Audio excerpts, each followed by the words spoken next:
Welcome to War Bioses, the podcast where we delve into the lives of history's most fascinating military leaders. I'm your host, General Biography, and today we're going to explore the life of Mehmed II, the Ottoman Sultan who conquered Constantinople and left an indelible mark on the annals of warfare. Mehmed II was a master strategist, a brilliant diplomat, and a ruthless leader who expanded the Ottoman Empire, earning him a reputation as one of the greatest conquerors in history. As we step into the world of 15th century Ottoman politics, we find ourselves surrounded by the intrigue and pageantry of the imperial court. Born on March 30, 1432, in Edirne, Turkey, Mehmed II was the son of Sultan Murad II and Huma Hatun, a slave concubine who had risen through the ranks of the harem to become one of the most influential women in the palace. The young prince's early life was marked by the sounds of war drums, the smell of gunpowder, and the whispers of advisors vying for power in the corridors of the imperial palace. Mehmed's childhood was spent in the labyrinthine halls of the palace, where he received a rigorous education in Islamic theology, literature, and military tactics from some of the most renowned scholars of the time. His tutors instilled in him a deep understanding of the Quran, as well as the works of Aristotle and other classical philosophers, which would later shape his worldview and inform his decisions on the battlefield and in the diplomatic arena.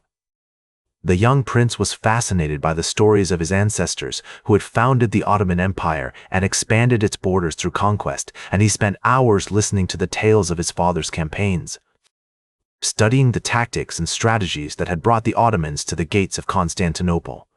Growing up, Mehmed II was exposed to the harsh realities of Ottoman politics, where princes were often murdered or blinded to prevent them from becoming rivals to the throne.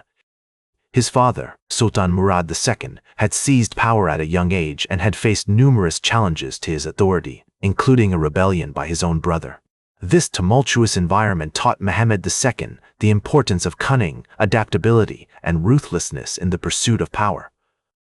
The young prince learned to navigate the treacherous waters of court politics, forging alliances with key nobles and advisors while eliminating potential rivals through a combination of strategic marriages, clever diplomacy, and calculated violence. As Mehmed II approached adolescence, he began to take on more formal roles within the Ottoman court, attending meetings with his father's advisors and participating in ceremonial functions. This exposure to the inner workings of the palace gave him a deep understanding of the intricate web of alliances and rivalries that governed Ottoman politics, as well as the delicate balance of power between the sultan and his nobles. The young prince was particularly drawn to the stories of his ancestors' military campaigns, and he spent hours studying the tactics and strategies that had brought the Ottomans success on the battlefield. One significant event that shaped Mehmed II's early years was the Battle of Varna in 1444, where his father, Sultan Murad II, faced a major challenge from the Hungarian king, John Hunyadi. The young Mehmed II watched as his father rallied the Ottoman army and defeated the Hungarians, a victory that cemented Murad's reputation as a brilliant military leader and instilled in Mehmed a sense of pride and purpose. This experience would later influence Mehmed's own approach to warfare, as he sought to emulate the successes of his predecessors while avoiding their mistakes. The historical context of Mehmed II's early years was characterized by the decline of the Byzantine Empire, which had once been the dominant power in the region. The Ottomans, under the leadership of Mehmed's ancestors, had slowly but surely eroded Byzantine control, capturing key cities and territories along the way. As the young prince grew up, he was aware of the Ottoman Empire's growing strength and its potential to expand even further, driven by a mix of religious zeal, economic ambition, and strategic calculation. The significant events of Mehmed II's early years, including his father's military campaigns and the intrigue of the Ottoman court, shaped his character and future path in profound ways. They instilled in him a deep sense of purpose, a conviction that he was destined to fulfill an important role in the expansion of the Ottoman Empire. As Mehmed II grew in stature and influence, he became increasingly fascinated with the prospect of conquering Constantinople, the capital of the Byzantine Empire. This obsession was fueled by a combination of strategic, economic, and ideological factors, as well as a deep-seated desire to fulfill the prophesied destiny of his ancestors. The young sultan spent countless hours studying the defenses of the city, poring over maps and seeking advice from his most trusted advisors, including the seasoned military commander, Halil Pasha. Together, they pored over the city's vulnerabilities, searching for the key to unlocking its formidable walls. The siege of Constantinople, which began on September 3, 1452, was a masterpiece of strategic planning and logistical execution. Mehmed II deployed a massive army of over 80,000 soldiers, backed by a formidable fleet of ships, including the fearsome Ottoman galleys that had been designed specifically for naval warfare in the narrow waters of the Bosphorus. The defenders, led by Emperor Constantine II Palaeologus, put up a valiant resistance, but they were vastly outnumbered and outgunned. As the siege dragged on, Mehmed II's engineers worked tirelessly to breach the city walls, using innovative tactics such as the deployment of massive cannons, including the famous basilica, which was capable of firing stone projectiles weighing over 600 pounds. One of the most pivotal moments in the siege came when Mehmed II ordered his engineers to construct a series of earthen ramps, known as mantlets, to protect his soldiers from the withering fire of the Byzantine defenders. These mantlets, which were built using thousands of tons of earth and timber, allowed the Ottoman troops to approach the city walls under cover, where they could begin to undermine the foundations of the fortifications. It was a tactic that had been used by the Ottomans before, but never on such a scale, and it proved to be a decisive factor in the ultimate fall of the city. As the siege wore on, Mehmed II became increasingly obsessed with the prospect of breaching the city walls. He spent hours on the battlefield, directing his troops and urging them on as they struggled to overcome the defenses. It also had a profound impact on the morale of his troops, who were inspired by their leader's courage and determination. The defenders, meanwhile, were plagued by internal divisions and a lack of resources, which further weakened their ability to resist the Ottoman onslaught. The Byzantine Empire was a shadow of its former self, with a depleted treasury and a military that had been weakened by years of conflict. Despite these challenges, Emperor Constantine VI of Palaeologus refused to surrender, and he rallied his troops for a final, desperate defense of the city.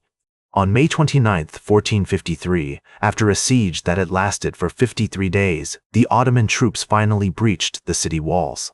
The defenders, who had fought valiantly but ultimately in vain, were either killed or captured, and the city was plunged into chaos. Mehmed II, who had been waiting anxiously outside the city gates, rode triumphantly into the city, where he was greeted as a conqueror. In the aftermath of the conquest, Mehmed II set about rebuilding and restoring the city, which had been badly damaged during the siege. He invested heavily in infrastructure, including roads, bridges, and public buildings, and he encouraged the growth of trade and commerce.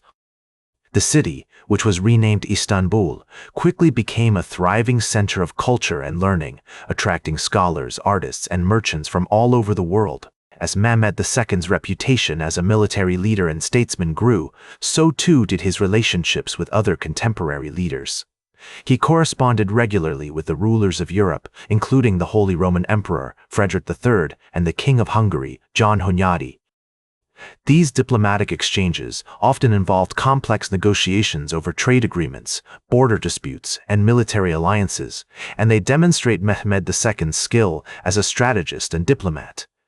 One notable example of Mehmed II's diplomatic prowess was his negotiation with the Genoese, a powerful trading nation that had long been active in the Black Sea.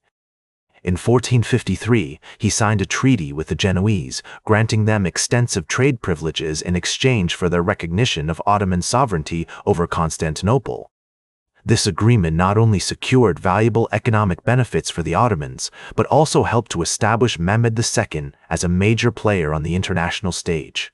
Throughout his reign, Mehmed II was driven by a deep sense of purpose and ambition, which is perhaps best captured in his own words. "I am not a man of war, but a man of vision.